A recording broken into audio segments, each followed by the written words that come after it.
Hello दोस्तों, भूतों की कहानियाँ चैनल में आप सभी का स्वागत है।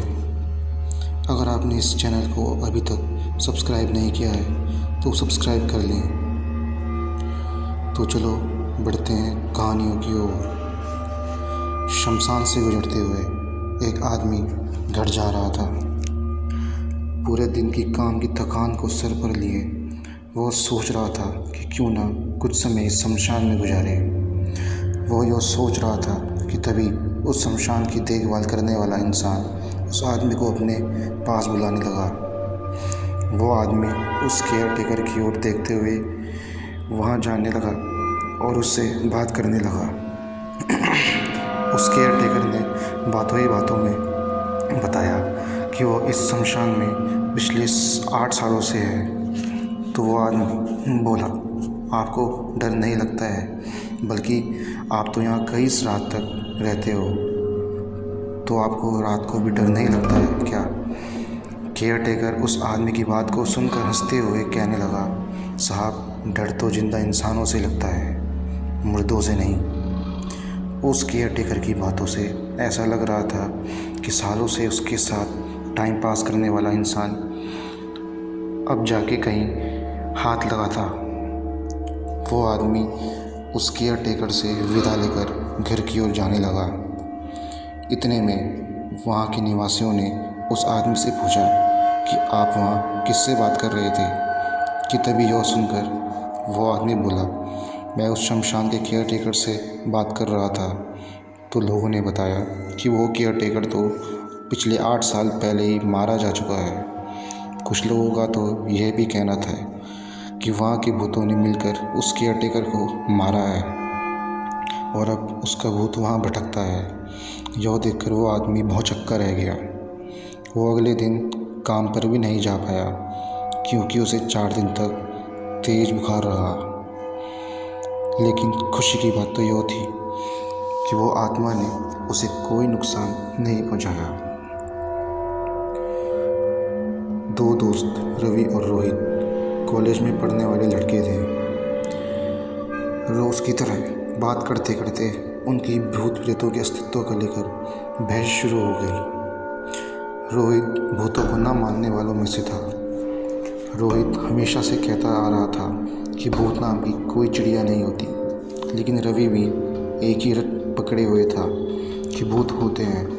और तभी उसने रोहित से शर्त लगाई कि थोड़ी ही देर पर एक कब्रिस्तान पड़ता है, अगर तू एक रात वहाँ रुक गया तो मेरी तरफ से ट्रीट। यह सुनकर रोहित बोला, तो समझ तू हारा।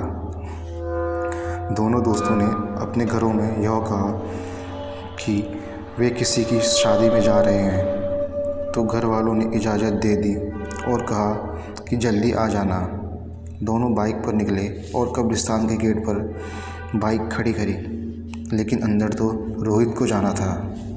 रोहित ने जाते जाते रवि से कल सुबह 9 बजे, समझ गया ना, हंसकर गेट के अंदर जा पहुंचा। कब्रिस्तान लगभग 5 किलोमीटर के इलाके तक फैला हुआ था।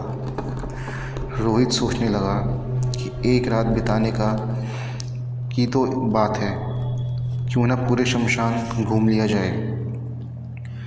शमशान बढ़ती रात के अंधेरे में समाता जा रहा था, लेकिन रोहित के साथ अब तक कुछ भी नहीं हुआ था। रोहित घूमते घामते एक कब्र पर बैठ गया कि तभी एक सफ़ेद कुर्ते पहने लंबे आदमी ने उसको पैरों से घसीटा और उसे हवा में उछाल फेंका। 2-3 परछाइयाँ ने रोहित को घेर लिया और उस पर हंसने लगी। ये देख रोहित चीखने लगा और गेट की तरफ भागने लगा, लेकिन गेट चरमराती सी आवाज़ के साथ बंद हो गया। अब उस शमशान में तांडव बजने लगा। काली परछाइयाँ रोहित को नाचती हुई दिखने लगी। हेडलाइट बंद बुझ होने लगी। पीछे से रोहित का किसी ने गला पकड़ा और ज़मीन पर पटक दिया। पूरी रात रोहित की चीख उस भयावह कब्रिस्तान में गूंजती रही। अगली सुबह रवि रोहित के घर वालों के साथ कब्रिस्तान पहुंचा तो उधर रोहित बेहोश मिला। रोहित की जब आंखें खुली तो वो अपने घर पर रवि और उसके माँ बाप को देख रहा था। दोनों को बहुत डांट खानी पड़ी, लेकिन शुक्र था कि रोहित जिंदा था। उस दिन से रोहित भी भूतों को मानने लगा। घर से साकिब को थिएटर के लिए रवाना होना था, क्योंकि रात 9 बजे से उसकी मनपसंद फिल्म जो शुरू होने वाली थी। उसने एडवांस टिकट बुक करवा लिया था।